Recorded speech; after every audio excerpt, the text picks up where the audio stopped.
Well, hello everybody, JCW New 80's Revolution Cave. It is a lovely Saturday. College football is a-blazing. Got a good close personal friend coming over tonight to watch the Notre Dame game. We're going to have some Chinese food, so all is good in the world, isn't it? Yes. Some folks the other day asked for the return of the Hey Do You Remember or Whatever Happened To. Really, they're kind of the same show. So we will do that. We'll do that tonight. We'll do that now. The Hey Do You Remember series is about stuff long ago. Now, when I do a Hey Do You Remember or a Whatever Happened To, they are not necessarily about things that are gone. They're just, hey, do you remember when they meant more to us? Do you remember when we enjoyed them as a kid? Right? So I've done Whatever Happened To, going out to eat. We still go out to eat, but it means a little different back when we were kids.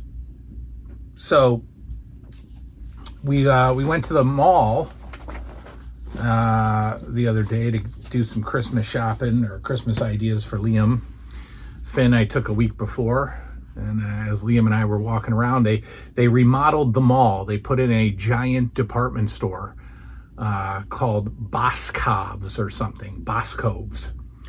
And it ate up like 15% of the mall. It demolished an entire center area, and then like however many stores were displaced so that this big giant department store could go there. And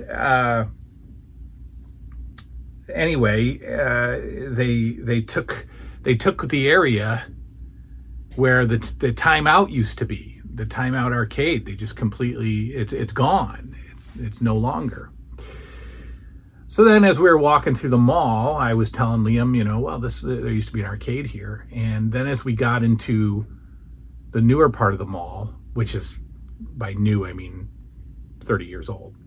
They how malls are. I mean, they're fly-by-night stores.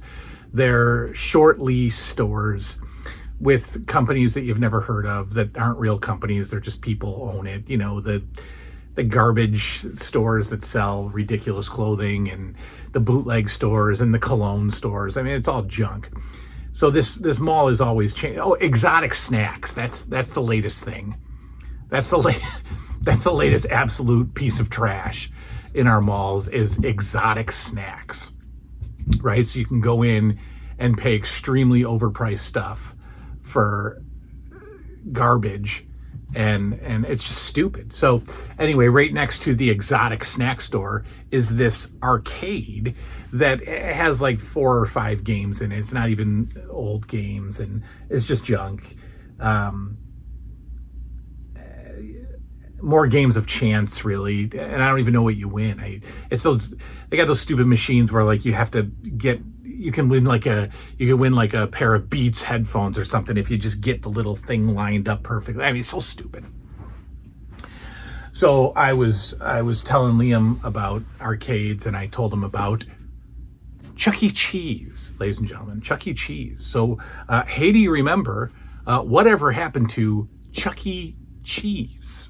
Right? And some of you might say, well, don't be ridiculous. We just had my little nephew's birthday party at Chuck E. Cheese. It still exists. Well, sure, the building exists, the logo exists, the brand exists, but Chuck E. Cheese died in the 90s, folks. Chuck E. Cheese died in the 80s, folks. Whatever that thing today is not the Chuck E. Cheese that we grew up with. Chuck E. Cheese back then, if you've watched the Five Nights at Freddy's movie, which I absolutely recommend. I think it's a fantastic movie. I can't wait for part 2. If you watch the Five Nights at Freddy's movie, that atmosphere, right? That old dilapidated dilapidated. Anyway, that old worn down building, it reminded me very much of a Chuck E. Cheese. And we had one here. We had two, but I would only go to the one. And it's, what is there now?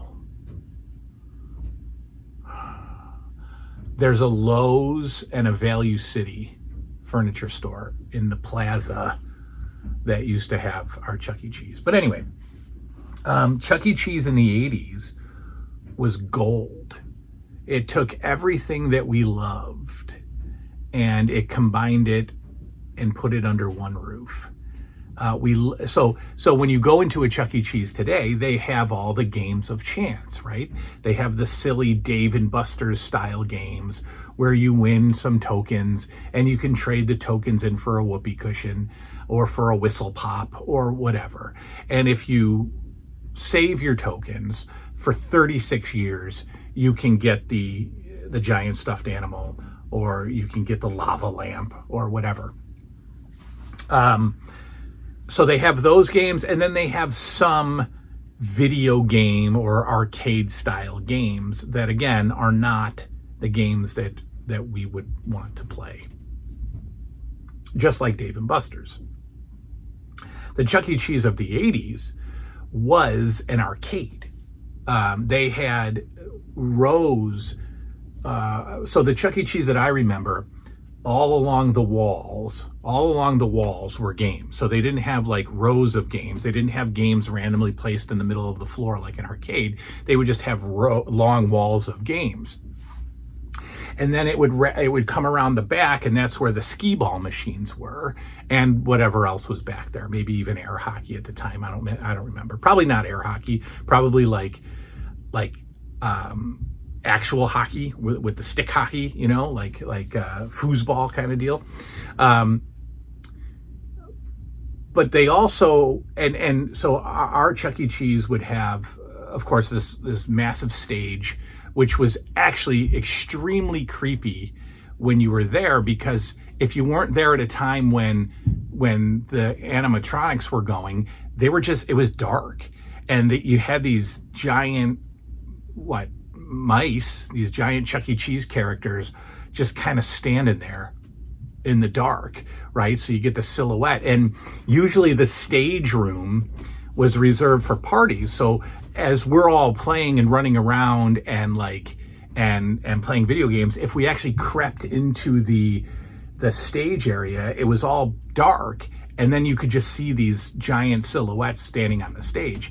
That's intimidating, right? That's intimidating for me right now. I don't want to see that right now. But again, the arcade games were actual arcades, right? They were actual arcade games. And I remember specifically, I don't have the Double Dragon story or the Map Mania story at Chuck E. Cheese. I specifically remember playing Popeye the arcade game at Chuck E. Cheese. I don't know why. I remember that. I also think that I played a game called Kangaroo, right? Was there an arcade game called Kangaroo? Because I specifically remember playing that game too. But in either Popeye or Kangaroo or both, you had to kick a punching bag and it would move and hit a bad guy. I know that's Popeye, but was it also Kangaroo? I just remember playing those two games. You didn't use quarters, okay? You used tokens like today.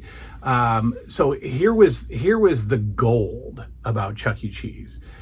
We had a ball crawl, right? We all remember the ball pit, right? So it's a giant pool, it's a giant hole, it's a giant pit filled with plastic balls, right? And you would really do nothing in it. I don't know why the concept is so appealing to children, because I don't think they let us get out and keep jumping in. They kind of had to have, though, right? But how extremely dangerous is that, to keep getting out and jumping back in? And it's dangerous because there were kids under the balls.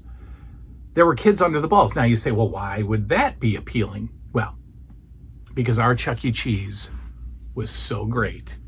They had the employees throw tokens into the ball crawl. Token after token after token into the ball crawl. And you had to dive down and sift through the balls to get to the barely seen, barely touched bottom of the ball crawl with all kinds of crumbs and nastiness and wadded up Kleenexes down to the bottom so that you could pull out a token. Because if you pulled out a token, you had life breathed back into your soul, because you could get out of that ball crawl and you could go play another video game, because probably at this point you had used up your tokens. You were done, and your mom was not giving you another $1 to cash in for 4 more tokens. So you had to get them the hard way. And I remember, so kids are buried under these balls, and now you have Big Timmy who jumps in the ball crawl. He can't see my little head, barely under the surface. Boom, I've got a traumatic brain injury, right? From Big Timmy. So I don't remember if we were able to continue getting out and jumping in. But man, what joy it was to go diving for the tokens, finding them, and knowing that you could play more video games. We went to Chuck E. Cheese for, I think, Finley's 3rd or 4th. No, we didn't do it first. So we have birthday parties here, but then we usually do something with them that day. So I think I took Finley to Chuck E. Cheese for whatever particular reason. I don't remember. It was dead. The games are all just kind of clustered together. You got your driving game, you got your games of skill, you got your games of chance, you got your horrible prize counter, and that's it. And there's no more joy. There's no more joy. And usually if you go there when there's a birthday party, you want to get out of there, because it's usually 50 or 60 family members just not caring about anything, and the children are running wild, and it's an absolute germ factory. We did get sick the last time we went to Chuck E. Cheese. The food was junk. The pizza is awful. We got wings, but they give you 4 wings, and the wings smelled like, let's see, how do we make it as clean as possible? It just smelled like an unwashed body part. That's all I'm going to say. It just didn't smell good, and not necessarily a male body part. Okay, I've said enough. So Chuck E. Cheese, I will probably never step foot into a Chuck E. Cheese again, because as with everything else, it's just no good anymore. And it's not just because I'm an angry curmudgeon adult. It's just a bad place to be, and it's not the same. And of course it never will be. So memories of Chuck E. Cheese, put them below. Tomorrow we're going to review Saturday night's main event number 4, and that's about it. We'll see you next time. Good night now.